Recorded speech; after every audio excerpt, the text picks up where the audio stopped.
சூனியனா என்ன? ஒண்ணு இல்லைங்கிறீங்க.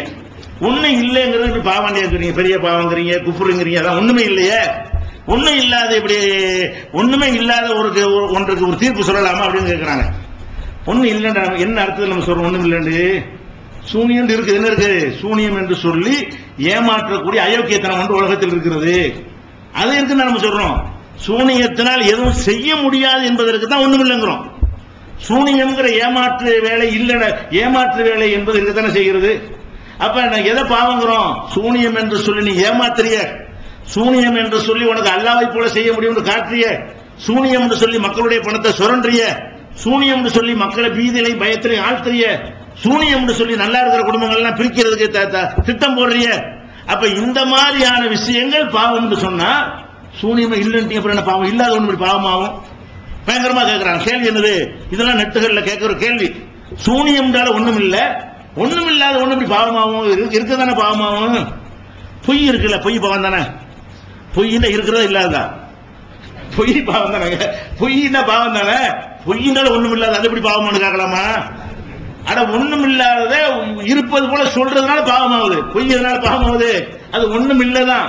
ஒண்ணும் இல்லாத ஒன்றை இருக்கிறது மாதிரி காட்டுறான அங்கதான் பாவம் வருது. சிகரெட் கொண்டு ஒண்ணு செய்ய முடியாதுதான், செய்ய முடியும் சொல்றீங்களே, அதான் பாவம். எதை பாவங்கிறோம்? ஒண்ணும் இல்லாத ஒண்ணுமே இல்லவே இல்லையா? இல்லாட்டி எல்லாம் குரான்ல சொல்லுவானா? சிகிரி என்ற ஒரு ஏமாற்றுவதை பற்றி எல்லாம் சொல்றான், மோசடியை பற்றி எல்லாம் சொல்றான். அதெல்லாம் பாவம். மோசடினால இல்லாத இருக்கிற மாதிரி காட்டுறதானே. அப்ப இல்லாதது இருக்கிற மாதிரி காட்டுவது என்ற அடிப்படையில் தான் சூனியம் தான் ஒண்ணும் இல்லை நம்ம சொல்றோம்.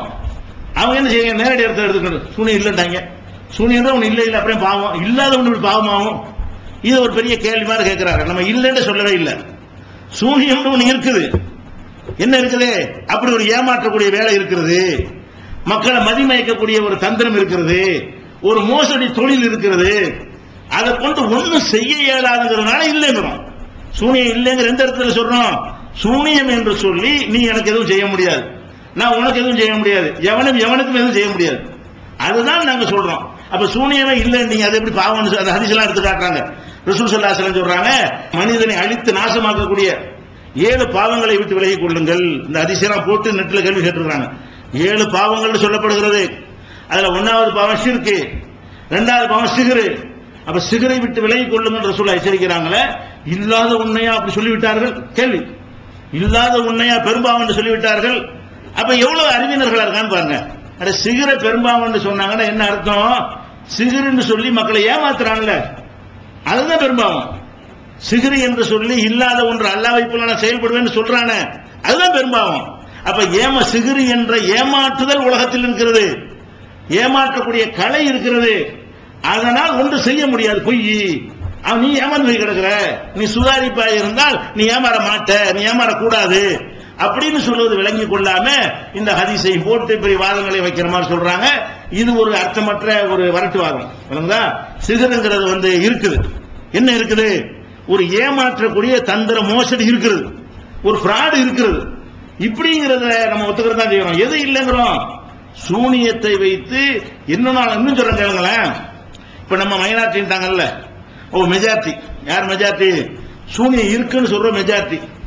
உள்ள நுழைஞ்சு பார்த்தா அவங்க தான் மைனாரிட்டியா போறாங்க. எப்படி தெரியுமா? அந்த சூனியத்துக்கு கொடுக்கிற டெபினேஷன்ல எல்லாம் பயங்கர ஆளுகால் பிச்சுக்கிட்டு போயிருது. ஒருத்தன் சொல்றான், இந்த கணவன் மனைவி அவ்வளவுதான், வேற ஒன்றும் செய்ய முடியாதுங்கிறான். அது ஒரு கூட்டம். இன்னொரு கூட்டம் சொல்லுது, செத்தாலே பிழைக்க வைக்கலாமே சூனியத்துக்கு. அது முடியாது, சண்டை அங்க நடக்குது. இங்க சண்டை போட வர்றாங்க. என்னது? அங்க என்ன இருக்கு? ஆகாயத்தில் பறக்கலாமே சூனியத்தை கொண்டு. அதெல்லாம் முடியாதுங்க, அதெல்லாம் முடியுங்க. 2 பேருக்குள்ள இருப்பில் ஆதாரம் என்ன? அதெல்லாம் அல்ல பாதுகாப்பு தேடுறாங்கல்ல, பாதுகாப்பு தேட சொல்றாங்கல்ல. 2 பேரும் இந்த ஆதாரத்தை வச்சுக்கிட்டு என்ன சொல்ல வர்றாங்க? செத்தால பிழைக்க வைக்கிறாங்கிறான் ஒரு ஆளு, அதுவும் உலமாக்கள் தான்.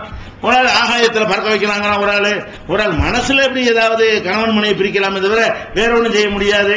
அது இன்னொரு ஆளு மனித சக்திக்கு எது செய்ய முடியுமோ அதைத்தான் சூனியத்தில் செய்யணும். அது சும்மா செய்யலாமே, சூனியத்தின் சொல்றாங்க.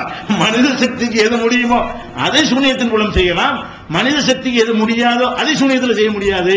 அப்படி சில பேர் மழையை 5 விஷயங்கள் எல்லாம் வச்சிருக்கிறாங்க, அந்த விஷயத்துல சூனியம் வராது, மழையை போய் வைக்க முடியாது, அது இல்லாத செய்யலாம். இப்படி சொன்ன கருத்துக்களை எடுத்து பார்த்தீங்கன்னா அங்கிட்ட பிரிச்சு விட்டு நம்ம மெஜாரிட்டி ஆயிரும். எது இந்த சூனியத்தை இல்லைன்னு சொன்னாங்களே, சூனியத்தை இல்லைன்னா சூனியத்தை ஒண்ணும் செய்ய முடியாது. அவங்க நம்பர் கம்மியா தெரிஞ்சாலும் உங்களை ஒத்த கருத்துல உட்கார வச்சு பேசணும்னா எது சூனியத்துல அடிபட்டு போயிடுவாங்க. அவ்வளவு மோசமாக என்ன இருக்கிறது, அவங்களுக்குள்ள கருத்து வேறுபாடுகள்லாம் இருக்கிறது. இதை நம்ம விளைவிக்கணும்.